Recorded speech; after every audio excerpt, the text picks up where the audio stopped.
tal? El gusto de saludarles. Una nueva entrega de Perspectiva Real.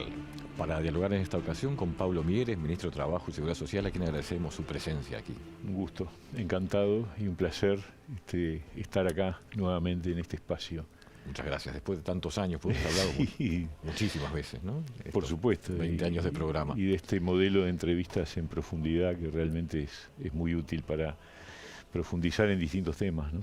Sí, y ¿sabe qué? Pablo Mieres, porque a veces quienes ven los noticieros o lee la prensa, Pablo Mieres, Ministro de Trabajo, y el tema coyuntural, el tema del momento, pero sin embargo no se pone a detener quién es el protagonista, con quién estamos hablando.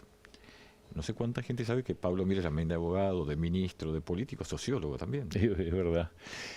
En realidad, a ver, yo estaba estudiando Derecho y abrió un grado en Sociología en el CLAE, que ahora es universidad, en aquel entonces no lo era, e hicimos el grado con, la verdad que excelente formación, César Aguiar, Luis Eduardo González, sociólogos de primer nivel, e hicimos un grado en Sociología y de hecho lo que fui haciendo después es dar clase de Sociología y investigar también. Estuve un año de decano en la Universidad Católica, en la Facultad de Comunicación y Ciencias Sociales, y di clase en la Universidad de la República desde el 85 hasta el 2008 y en la Católica desde el 91 hasta el 2015. ¿Y la pasión por la política? Desde siempre. ¿Cómo nace?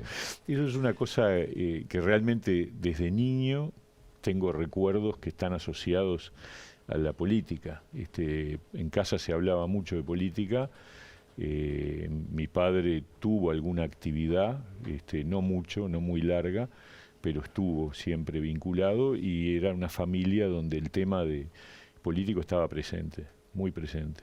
Y bueno, y a mí me gustó desde el inicio.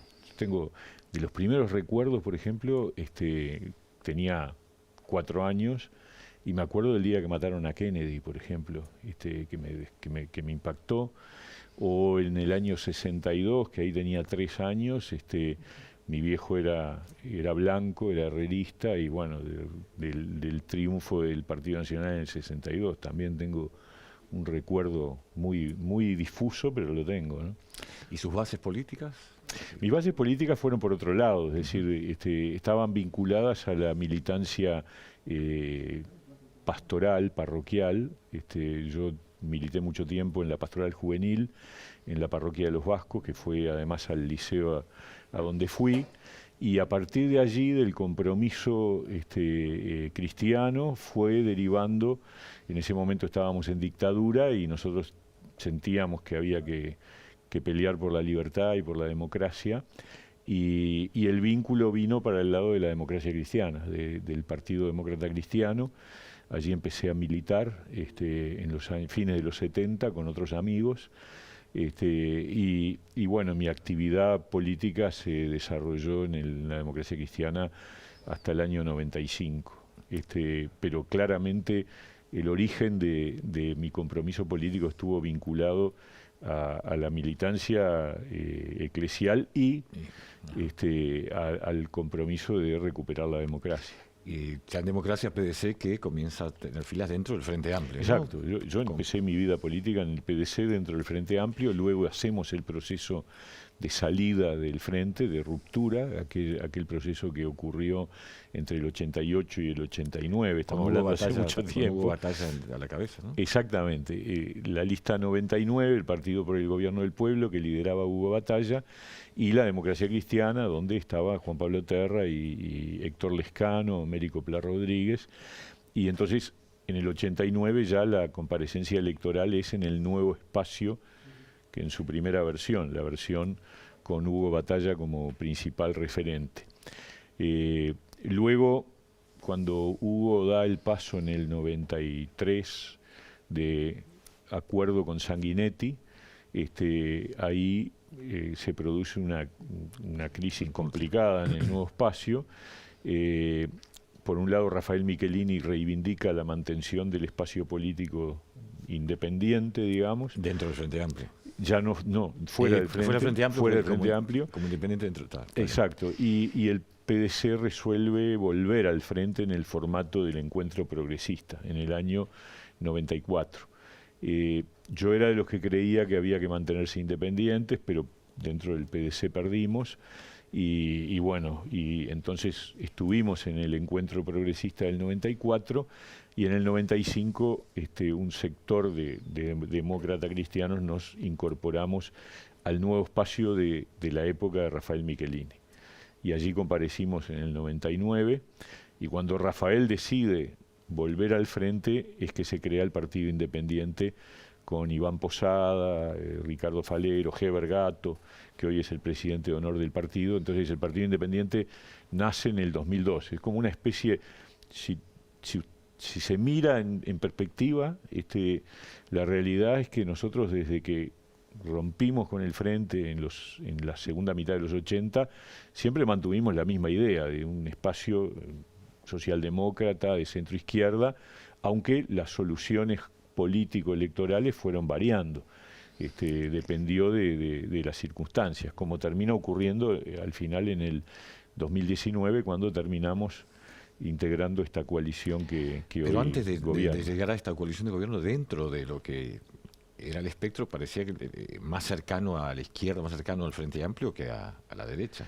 A ver, el origen sigue siendo el mismo. Nosotros seguimos pensando las mismas cosas que pensábamos a fines de los 80. También por esa razón es que rompimos con aquel Frente Amplio, con el Frente Amplio de fines de los 80, porque había diferencias importantes que nosotros expresábamos en una socialdemocracia moderada, de centro-izquierda. En el Frente Amplio había otras posiciones, las sigue habiendo. Y lo que ocurre es que después de que nosotros mantuvimos una postura como partido independiente 2004, 2009, 2014, ya para el 2019 empieza a haber una evaluación de parte nuestra en el sentido de que el Frente Amplio tenía ya el tercer periodo de gobierno. Ese tercer periodo de gobierno es un periodo que nosotros evaluamos como sin fuerza, sin ideas. Decían que se iba a hacer una reforma educativa, no se hizo, empezaron a aparecer problemas de desgaste en la gestión, el conflicto de ANCAP, ante la arena, en fin, una serie de hechos que nos distanciaron aún más del Frente Amplio. Y por otro lado, en los partidos tradicionales empezaron a haber planteos programáticos bastante más hacia el centro, Talvi particularmente, pero incluso el planteo de la calle Pou del 2019 es un planteo bastante más hacia el centro que el del 2014. Y entonces ahí se genera una evaluación nuestra, de decir, bueno, acá hay necesidad de cambiar, de hacer un cambio, y ese cambio se viabiliza en este acuerdo de una coalición, que es una coalición obviamente heterogénea, donde tenemos diferencias entre todos los partidos, pero que coincidimos en ese compromiso por el país que firmamos a fines del 2019. ¿Se han sentido el fiel de la balanza a lo largo del tiempo, manteniéndose en el centro, manteniéndose sin cambio? No, nos hemos sentido que las convicciones que teníamos siguen siendo las que tenemos, y tratamos de que prosperen dentro del acontecer nacional.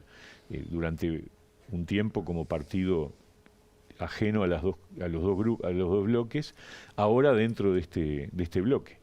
Y la verdad yo creo que hay cosas que si el Partido Independiente no hubiera estado en estos años de coalición, seguramente la resultante del gobierno hubiera estado más hacia la derecha, más conservador.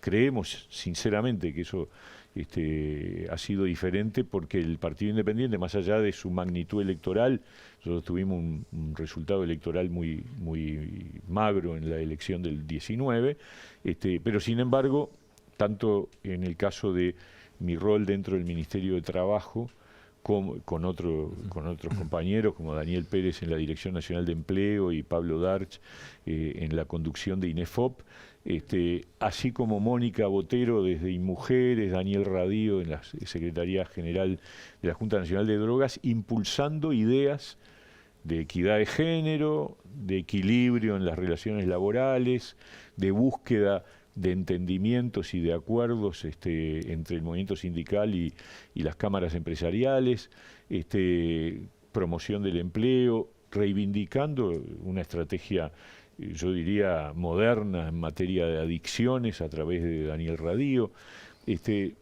con Conrado Ramos en la Oficina de Servicio Civil promoviendo nada más ni nada menos que una reforma del Estado. Yo creo que le hemos dado un tono, un toque de un gobierno que, cuando uno mira la perspectiva de lo que ha pasado, es un gobierno de centro. Es decir, yo no calificaría a este gobierno que está en su etapa final de un gobierno de derecha. Por más que tienen a Manini Ríos, que hace todo lo posible. Sin duda que Cabildo Abierto es un poco el sector más hacia la derecha en ese imaginario que tenemos de izquierda a derecha todos los uruguayos, pero el equilibrio es un equilibrio que está, la resultante es de centro, y yo creo que eso nos ha permitido al Partido Independiente participar cómodamente de este gobierno de coalición, con un muy buen diálogo con el presidente de la República, con el que hemos coincidido en la perspectiva de cómo llevar adelante un conjunto de políticas, y uno siente hoy que una reforma como la educativa, que estaba postergada y que se debió haberse realizado hace 10, 15 años, bueno, ahora empezó, no está terminada, está encaminada. Reforma de la seguridad social. De eso vamos a hablar en el próximo bloque, ¿le parece? Porque es bastante extenso el tema. Por supuesto. Y analizarlo. Y brevemente, antes de la pausa, ¿hay que repetir la coalición entonces, como esta de gobierno? Por una serie de valoraciones que tenemos a nivel del Partido Independiente, nosotros sentimos que sí, que el camino del cambio se inició. Hay cambios importantes de los que vamos a hablar en el próximo bloque, pero hay cosas pendientes que yo creo que se pueden frustrar si hay un cambio de signo en el gobierno. Hacemos la pausa y continuamos dialogando con Pablo Mieres. Ahora la reforma de la Seguridad Social, las nuevas iniciativas que se han presentado también para la misma dentro de la rendición de cuentas, lo que hace a las cajas bancarias, a la caja bancaria y la de profesionales que también están allí. Ya regresamos.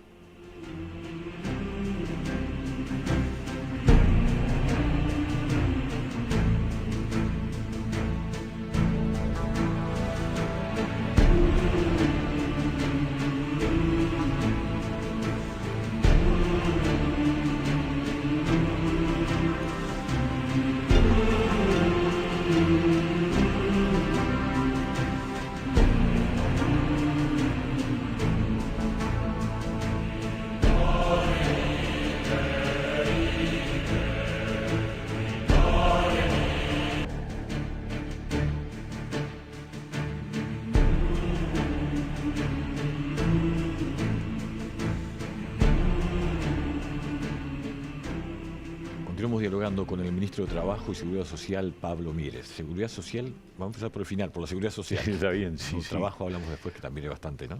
La verdad que ha sido un periodo muy intenso, ¿no?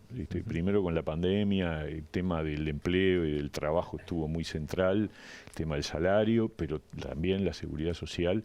La verdad que no hemos tenido mucho descanso. No es como en el Senado. Yo, sin duda que trabajar, digamos, ser ministro y particularmente en esta cartera exige un nivel de dedicación y de exigencia desde el punto de vista del esfuerzo mucho mayor que el Parlamento. Y yo creo además que la gente ve en los ministerios y en el Poder Ejecutivo en general el lugar donde se hace. El Parlamento es un lugar donde se habla, aunque se decide lo que se hace, ¿no? Sí. Que es muy importante. Se parlamenta contra lo ejecutivo, que es el otro. Sí, pero el Parlamento es muy importante porque es el que marca la línea de para dónde se hacen las cosas, ¿no? Seguridad Social, se hizo la reforma, que hemos hablado muchísimo de y ahora se plantea juntar firmas para un plebiscito de la reforma. El tema que apuntan son las AFAP, ¿no? Sí, bueno, y no solo, porque la verdad que yo estoy muy sorprendido. Me parece que es un plebiscito tremendamente peligroso para el futuro del país. Yo creo que no se ha calibrado el impacto que puede significar si esta iniciativa prosperara. Espero que no prospere, porque la verdad va en el sentido contrario, radicalmente opuesto a lo que todos los partidos, incluido el Frente Amplio, decíamos que había que hacer en materia de seguridad social. Claro, vamos a recordar, Mieres, que esto sale del PIT-CNT, e incluso ni por mayoría dentro del PIT-CNT, Sí. ni por todos, y ahora el Frente Amplio se desmarca diciendo vamos a plantear libertad de acción. Bueno, se desmarca hasta cierto punto. Ese es uno de los problemas que tenemos, porque el Frente Amplio no dice esto es un disparate, como debería decirlo, porque realmente poner en la Constitución de la República la edad de retiro en un país que tiene características demográficas como las que tiene el Uruguay, es una cosa inédita, absolutamente. Le genera una rigidez con el eventual respaldo popular que podría tener, que ata de manos el financiamiento de la seguridad social y lo lleva a una situación de colapso en el corto y mediano plazo, y lo peor para las nuevas generaciones. Entonces, que el Frente Amplio diga libertad de acción, cuando sabemos que hay sectores del Frente Amplio que van a promover el plebiscito, porque lo han dicho, y otros que están totalmente en contra, están mostrando esa dificultad que tiene el Frente Amplio para tomar posición en los temas más de fondo del Uruguay. La reforma de la seguridad social la hacemos porque todos estábamos de acuerdo. Voy a citar a Danilo Astori, que dijo en el 2017, hay que hacer una reforma porque el sistema no se sostiene, porque hay un problema de sostenibilidad fiscal y tenemos que buscar la manera de reequilibrarlo. Eso lo dijo en el 17, dijo el próximo gobierno va a tener que hacer una reforma, y el expresidente José Mujica dijo varias veces, en ese tono que tiene el Pepe, los uruguayos tenemos que entender que en el futuro vamos a tener que trabajar más años. Lo dijo varias veces. Entonces, esta declaración de libertad de acción, que es para un partido que pretende ganar el gobierno, reconocer que no tiene posibilidad de resolver uno de los temas principales que tiene el Uruguay por delante, es realmente preocupante. Muy preocupante. Entonces, porque la libertad de acción no es no estoy de acuerdo con el plebiscito, es algunos estamos de acuerdo y otros no. Entonces, ¿qué van a hacer si ganan? Llamar a un gran diálogo nacional, dice Fernando Pereira. Bueno, el diálogo nacional fue durante estos 2 años y medio. Nunca hubo un diálogo tan importante y tan amplio como el que tuvimos previo a la votación de la Ley de Reforma de la Seguridad Social. Y después las AFAPs. Esto es lo otro gravísimo. Se le está diciendo a la gente que le van a confiscar los ahorros.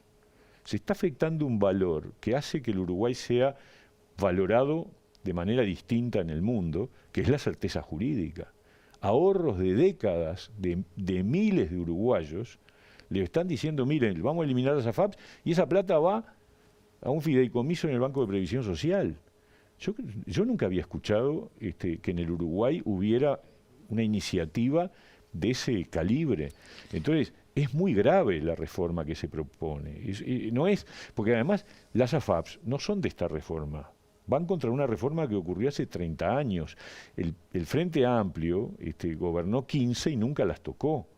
Entonces, hay que ubicar la gravedad del planteo que viene de parte del PIT-CNT y que el Frente Amplio no se desmarca. Dice, bueno, algunos sí, otros no. Pero señor, usted pretende gobernar. Usted tiene que tener una posición frente a estos temas. Son temas muy de fondo. Bueno, Jorge Valle, en su momento, contra la calle Padre, cuando estaban en campaña electoral, se puso firme en un tema de jubilaciones, de reforma de seguridad social y perdió la elección.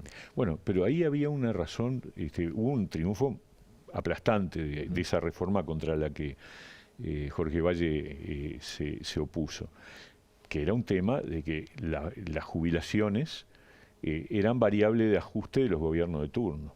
Entonces aumentaban o no según le conviniera a la caja del gobierno de turno. Entonces lo que hizo la reforma constitucional del 89, yo creo que era lo que había que hacer, era atar las jubilaciones a los salarios. No, es decir, en esas campañas electorales, cuando Valle dice que no, que él no acepta esto, y sí, ahí es que pierde la elección. Exacto. Uno de los grandes temas. Exacto, para que la elección, ¿no? es verdad, absolutamente. Pero me parece que el tema es otro, porque claro, hablar hoy, a ver, los países que tienen las características demográficas del Uruguay no tienen la edad de retiro 60 años. Tienen 64, 65, 67, depende del país. La edad de 60 años se estableció en Uruguay hace 100 años. la edad de retiro, cuando las personas vivían hasta los 63, 64. O sea, una persona se jubilaba a los 60 y cobraba la jubilación 3, 4 años. Bueno, por supuesto que ese no es el objetivo, ni mucho menos, pero correrla a 65 para los que hoy tienen menos de 50 es una medida gradual, razonable, seria, porque la gente que llega a los 65 años vive hasta los 80 y pico. Entonces, si la jubilación se mantiene en los 60, se vuelve cada vez más insostenible porque además en Uruguay cada vez nacen menos niños. Tenemos una tasa de natalidad que se ha desplomado y por lo tanto eso tiene un impacto sobre la seguridad social, que es que los activos son cada vez menos en relación a los pasivos. Entonces, poner en la Constitución los 60 años y además decirle a la gente, mire, sus ahorros de cuenta individual que usted ha venido haciendo para complementar su jubilación, se lo vamos a confiscar. Bueno, ese no es el Uruguay que ha construido confianza, que ha permitido sobresalir en la región. Entonces, este es un tema muy, muy gordo y yo creo que el Frente Amplio no ha calibrado la magnitud de esa postura de, al final, es lavarse las manos. Es decir, bueno, que cada cual haga lo que quiera. Es un partido político. Mire, lo saco del posible plebiscito, o de esta juntada de firmas, como se le llama, pero quedándonos dentro de lo que es la reforma, a los cuarentones, le llamamos ahora, entre los 40 y 49 años, una de las cláusulas los complica, que se estaría reteniendo más, o por lo menos no subirían en lo necesario. Se le cambia una norma que establecía una bonificación en el caso de optar por el régimen de ahorro individual de AFAP. Pero ahí lo que hay es un tiempo, una ventana de tiempo para que esas personas que hoy tienen entre 40 y 49 años puedan optar y asesorarse. Eso se va a poner en la rendición. Eso ya está en la ley vigente. Lo que se pretende incorporar en la rendición de cuentas es que cuando la persona en esa franja de lo que llamemos los cuarentones se asesore y el resultado del asesoramiento signifique que la persona prefiere volver al régimen de solidaridad y por lo tanto retirarse del ahorro individual que puede darle, que en algunos casos de esa manera, esa plata vaya a un fideicomiso que va a administrar el Banco de Previsión Social, que va a permitir, cuando esas personas se jubilen, que ese fideicomiso les permita financiar su jubilación. Eso es como se hizo con los cincuentones. Exactamente, es exactamente el mismo mecanismo. O sea, que las personas que hoy tienen entre 40 y 49 años se asesoren en el tiempo que dispongan, no es una cosa inmediata, porque una persona que hoy tiene entre 40 y 49 tiene por delante 15 años de vida activa. Cuando esté más cerca de la jubilación, se consulte y vea qué le conviene.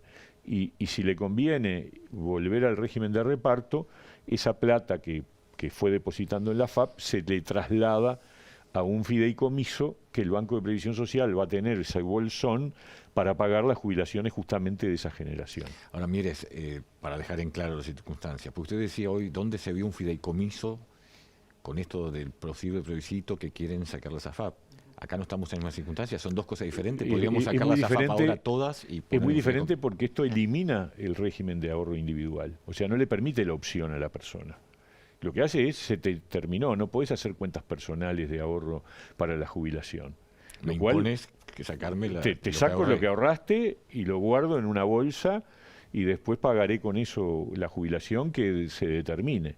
Y eso rompe definitivamente la regla de juego, que es la opción individual de la persona.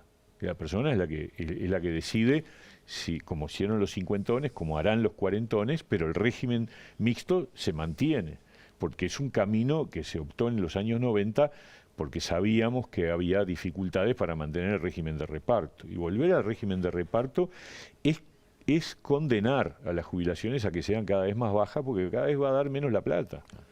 Hay dos cajas que están comprometidas realmente, ¿no? Sí. Hacemos una pausa y hablamos de esto y también de tema trabajo, porque le decíamos hoy, hay varias iniciativas interesantes pendientes todavía. ¿Cómo no? Ya regresamos y continuamos dialogando con Pablo Mieres.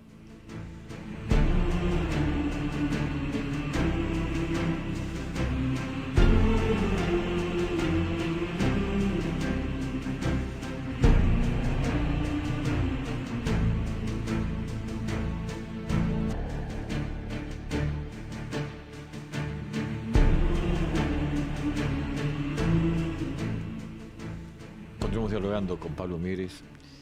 Cajas profesionales, complicado. Caja bancaria está Sí. ahí también. Bueno, es que nosotros heredamos una situación en estas dos cajas que la verdad que no teníamos ni idea cuando nos tocó iniciar el periodo de gobierno, y nos encontramos con situaciones al borde del precipicio, en los dos casos, en la caja de profesionales y en la caja bancaria. O sea, situaciones que debieron haber sido atendidas en el periodo pasado, no tengo ninguna duda, y que lamentablemente se dejó correr porque al final aguantaba hasta el próximo periodo. Pero nosotros nos encontramos con la caja bancaria, que a mediados del año pasado nosotros llamamos al directorio de la caja bancaria y le dijimos, miren, los datos que indica esto es que dentro de un año y pico, no pueden pagar sus obligaciones.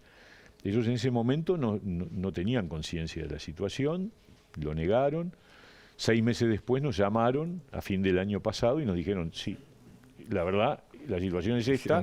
Y ahí empezó una negociación entre AEBU, la Asociación de Bancos, y el gobierno, que culminó con un proyecto de ley que está para entrar en estos días, ingresa al Parlamento, y que lo que hace es resolver el problema. ¿Cómo lo resuelve?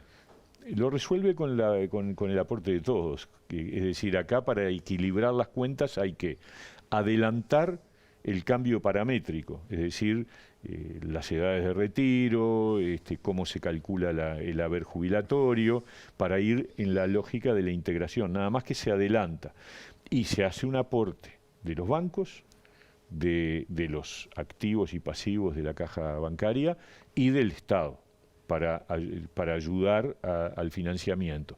Y en la caja de profesionales es muy parecido. La caja de profesionales tiene la misma situación. Registramos esa situación de que no era viable en el corto plazo, y lo que hacemos es adelantar un cambio paramétrico en donde también hay participación de activos, pasivos y del Estado. Es decir, que el tema de edad, por ejemplo, también se adelanta la velocidad con que llegamos a los 65 años. De hecho, en el gobierno anterior, con el gobierno del Frente Amplio, la caja notarial corrió la edad de retiro a 65 años, ¿no? ¿Y qué apoyo hay con esto? ¿Es un proyecto que sale? Yo tiendo a creer que sí, porque es imprescindible. Y los directorios de las dos cajas van a explicarle al Parlamento por qué entienden que esto hay que apoyarlo, y nosotros desde el Poder Ejecutivo, por supuesto, lo vamos a explicar con la total gravedad que tiene el tema. Nadie pretende que los jubilados de ningún tipo corran el riesgo de no poder cobrar, y esto es lo que permite garantizarle que los jubilados de estas dos cajas van a seguir cobrando, y que las nuevas generaciones que están aportando van a tener un futuro controlado y viable. Sacando el tema de la SAFAP, se puede decir que es prácticamente la misma seguridad social que se plantea y que ahora se cuestiona, pero que se adelanta aquí en estas dos cajas. Nosotros, cuando se votó la ley en el Parlamento de reforma de la seguridad social, se estableció ir a un régimen previsional común, que es un rasgo de equidad, porque una de las cosas que tiene el sistema actual, el anterior a la ley, es que según donde uno pusiera su plata para la jubilación, valía más o menos. Claro. Bueno, entonces eso hay que arreglarlo. Entonces lo que se estableció es que en un plazo de 20 años los distintos regímenes, tenemos 3 cajas paraestatales, 2 servicios de retiros y el Banco de Previsión Social, 6 subsistemas de seguridad social, deberían llegar a tener reglas de juego lo más parecidas posible, no idénticas, pero lo más parecidas posible. Y eso es lo que estaba previsto. Ahora, en el caso de la bancaria y la profesional, esa convergencia se hace más rápida por la urgencia de darle viabilidad a las dos cajas. El tema de seguridad social va a dar mucho que hablar, seguiremos hablando más adelante, pero ahora vamos al tema trabajo o al desempleo. Vamos a empezar por el desempleo. ¿Cómo no? Porque el desempleo ha bajado, pero a nivel país. Sin embargo, tenemos el litoral por un lado y también el noroeste del país, donde siempre hubo complicaciones en torno al desempleo.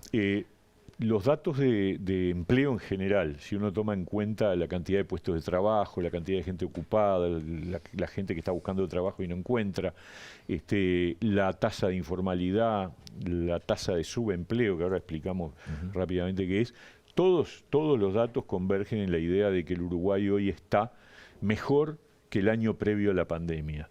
Es decir, en 2010 el empleo en Uruguay tuvo un momento muy bueno, por allá por 2013-2014, y luego empezó una tendencia al deterioro que se prolonga desde el 2015 hasta el 2019.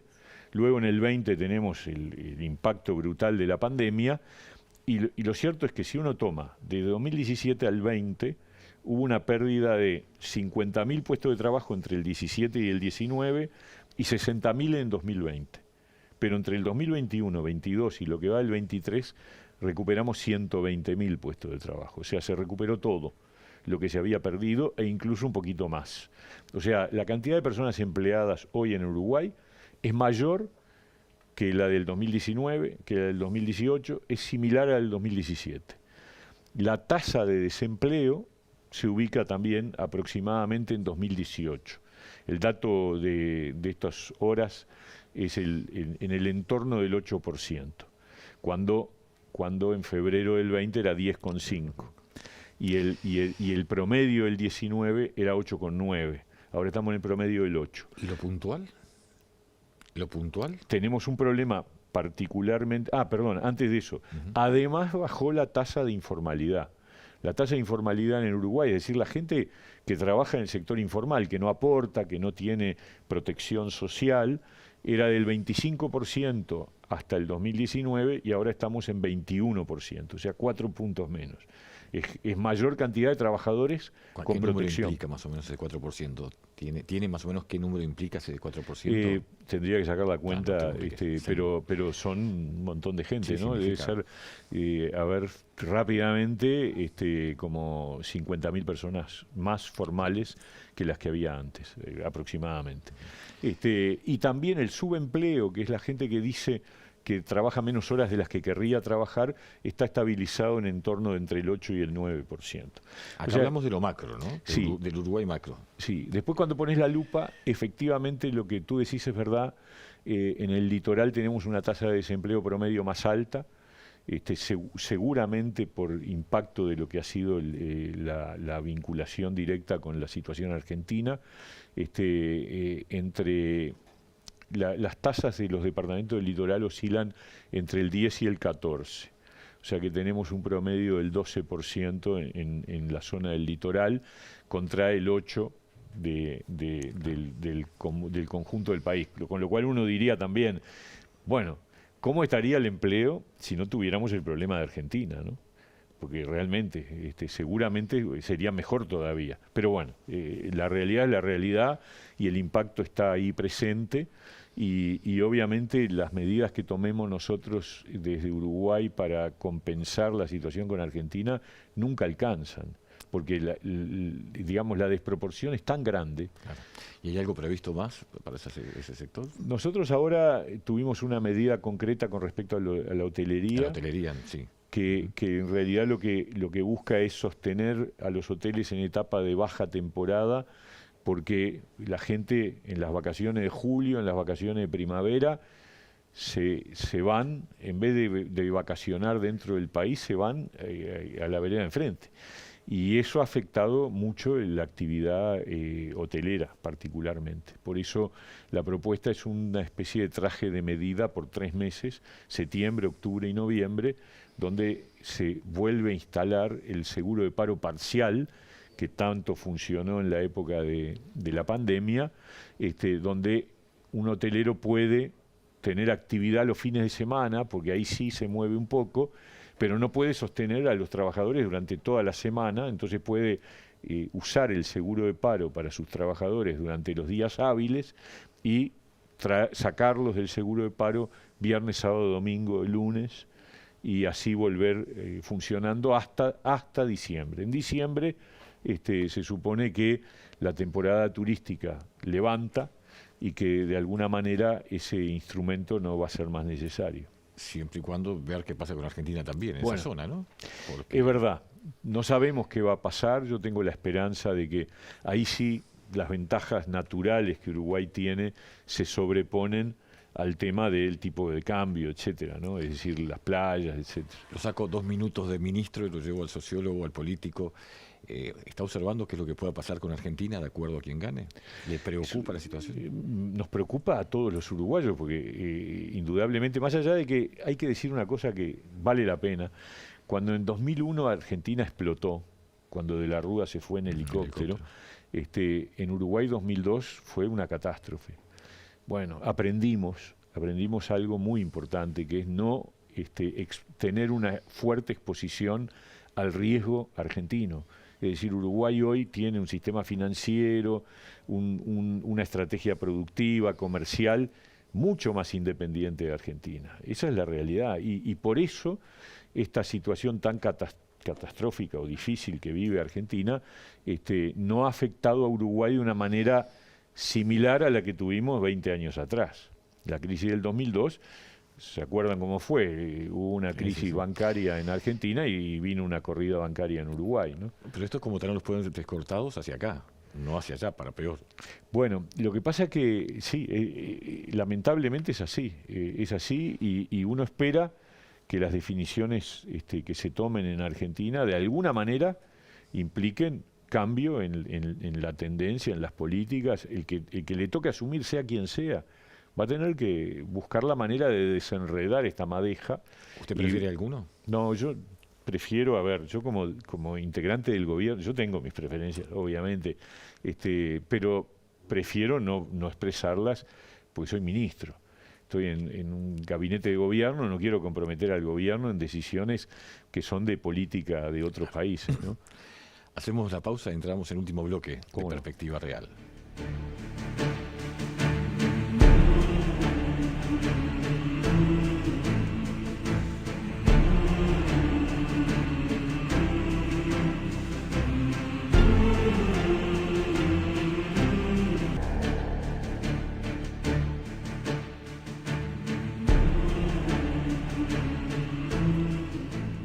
Ingresamos en el último bloque de Perspectiva Real con Pablo Mieres. Mieres, vamos a varios puntos que hay allí de iniciativas. El tema de las licencias, por ejemplo, un proyecto para que si hay 20 días, que 10 días se puedan tomar juntos y después dividirlos. ¿Cómo es esa circunstancia? Todavía eso no se ha convertido en proyecto de ley. Ha habido un planteo en el Consejo Superior Tripartito, ha habido opiniones diferentes. Por ahora no va al Parlamento, pero quiero decir una cosa. En los hechos, eso es lo que está pasando. Es decir, las negociaciones entre las partes, entre empleador y trabajador, hacen que claramente cada vez más la gente busque distribuir su licencia en el año y no tener que tomarla toda entera. Entonces ese era un poco el sentido de la iniciativa, decir, bueno, vamos a ajustar la norma a la realidad, porque en la realidad es cada vez más frecuente que el trabajador prefiera tomarse una parte de su licencia, de repente una parte más grande en un momento, y luego salpicar días. Realmente va en esa, ¿no? Consejo, se me estaba pasando ese punto. Vamos a lo que es el Yo Estudio, Yo Trabajo, que se ha utilizado a nivel del Estado fundamentalmente. ¿Ahora para privados? Sí, la verdad que Yo Estudio y Trabajo es un viejo programa que viene del gobierno anterior, que nosotros continuamos, que tiene su 11ª edición este año, en donde realmente hay un diferencial muy positivo. De hecho, quiero destacar que hay un estudio del Banco Mundial que demuestra que los gurises que participaron en Yo Estudio y Trabajo, medido luego de esa experiencia, años después, en su evolución laboral y de estudios, educativa, les va mejor que los que no tuvieron ese programa. Entonces, ¿qué quiere decir? Y quiere decir que realmente hace la diferencia para un muchacho de 16 a 20 años, que es el tramo en donde se utiliza el programa, tener una experiencia laboral simultánea al estudio y condicionada a mantenerse en el estudio, es un diferencial muy importante. Entonces lo que quisimos es, bueno, vamos a esto que es valioso, que es virtuoso, que es positivo y que en el Estado se está usando desde hace más de 10 años, unos 700, 600 gurises por año acceden a este programa. ¿Cuál es el beneficio para la empresa? Por supuesto que la empresa tiene que asumir el pago del salario, por lo tanto, obviamente nosotros lo que hacemos es darle un subsidio ahora en el caso de aquellas empresas privadas que quieran incorporarlo. Obviamente es voluntario, pero nosotros dijimos, vamos a reproducir este mecanismo que en el Estado funciona y funciona de hace 10 años y ahora, cuando se vote la rendición de cuentas, este artículo que está incluido en la rendición de cuentas va a permitir que aquella empresa privada que quiera usufructuar el mecanismo tenga en el marco de la Ley de Promoción del Empleo un capítulo más, que es este modelo de Yo Estudio y Trabajo. Pero más allá del modelo de Yo Estudio y Trabajo, yo creo que el gran desafío que tenemos en el Uruguay y probablemente en el mundo es que haya mejor conexión entre la formación de los muchachos y la experiencia laboral. Y este programa lo que hace es es reducir la distancia que hay entre el mundo del aula y el mundo de la vida real, del trabajo, ¿no? Mire, si estamos ya doblamos el codo de la parte final del gobierno, ¿qué le queda a usted por implementar en el ministerio que quisiera decir al final logramos lo que queríamos? Bueno, a ver, yo me acerco al final porque además como voy a entrar a la campaña el año que viene tendré que dejar el ministerio antes de que termine el gobierno. Una enorme satisfacción, un esfuerzo enorme, tuvimos que ponerle cara a la pandemia, inventamos todo tipo de normas para darle respuesta a la gente, sostuvimos al trabajador en los momentos más duros, con seguros de paro, con subsidios por enfermedad, la verdad, recuperamos el salario, vamos a terminar el periodo con la recuperación salarial, a pesar de que hubo una caída en la primera etapa, recuperamos el empleo, transformamos la seguridad social para darle certeza y continuidad al régimen de seguridad social que espero que siga vigente para adelante. O sea que uno se siente muy satisfecho, siempre hay asignaturas pendientes. Si me preguntás una... a mí me hubiera gustado, y no creo que lleguemos a tiempo, dar a las empresas unipersonales algunos beneficios sociales más, que tienen que ver, por ejemplo, con el riesgo del cese de actividad. Fue una cosa que en su momento estuvimos estudiando, que después estaba complicada la cosa, no salió. Pero yo creo que así como los trabajadores dependientes tienen un seguro de paro por el riesgo del desempleo, las unipersonales que de repente facturan y de un día para el otro pueden perder sus ingresos, deberían tener algún sostén por vía de un subsidio estatal para ayudarlas a volver a trabajar. Pero bueno, son tantas, debe haber más cosas que uno querría hacer, ¿no? Por ley, el Partido Independiente tiene que tener su interna. Sí, ¿Cómo claro. va a ser la campaña del Partido Independiente? Bueno, ¿Qué esperan? Nosotros vamos en la línea de continuar en la perspectiva de esta coalición de gobierno, pero poniendo arriba de la mesa las cosas que faltan. Y ahí hay que continuar con la transformación educativa, eso es fundamental. Hay que ponerle el foco a la pobreza infantil, hay que reducir sustancialmente la pobreza infantil. Nosotros hemos hecho estudios que indican que el Uruguay puede, en el próximo periodo de gobierno, reducir la pobreza infantil a la mitad, eliminar ese problema histórico que es que la pobreza infantil es el doble que la pobreza en general de los ciudadanos. Tenemos que invertir en ciencia y tecnología. Yo me imagino construir una carretera para las nuevas generaciones que arranca con una reducción, ojalá eliminación de la pobreza infantil, luego con una educación que realmente prepare para el futuro y después una inversión en ciencia y tecnología que le dé a las nuevas generaciones una expectativa de una formación en sintonía con el siglo XXI. Después hay que trabajar en políticas sociales para, digamos, revertir. Creo que una gran asignatura pendiente es el tema de la población carcelaria. Nosotros tenemos el dato de estos días de la reincidencia del 70% es tremendo y acá hay que tomar de una vez por todas la decisión de que la administración carcelaria se salga del Ministerio del Interior y se convierta en un servicio descentralizado. Tema que hace años que se viene hablando, ¿no? Y que está acordado por todos los partidos. Entonces, yo me imagino poniendo arriba de la mesa todos estos temas en el marco de una coalición, porque yo creo que el año que viene, Guillermo, lo que está en debate es entre seguir avanzando en estos cambios que se han impulsado en este tiempo o un freno. Cuando uno mira a la oposición, lo que ve es la incertidumbre. La incertidumbre sobre la reforma educativa, que nunca impulsaron, aunque creen que hay que hacerlo, pero no lo hacen. La incertidumbre sobre qué hacer con la seguridad social. Y son los temas principales que el Uruguay tiene, ¿no? Bien. Vamos a hablar sin duda de todos esos temas, porque tiempo tenemos, y luego la campaña electoral más.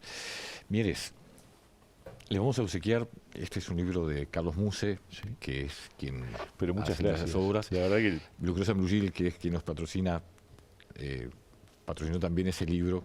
Pero y muchas queremos que lo gracias. tenga con todas las obras de Muse, que aparte en las clínicas La propias verdad de que- Blue Cross los tiene, Sí. el 80% son de ahí. la verdad que la obra de Muse es muy valiosa. BMR hace una contribución muy importante a la cultura, publicando libros sobre distintos autores. Me parece que realmente es muy valioso. Muchas gracias. Por favor, que lo Guillermo. disfrute. Un Le gusto. agradezco mucho su presencia en Perspectiva. Encantado. Nosotros en 7 días estamos en Perspectiva Real.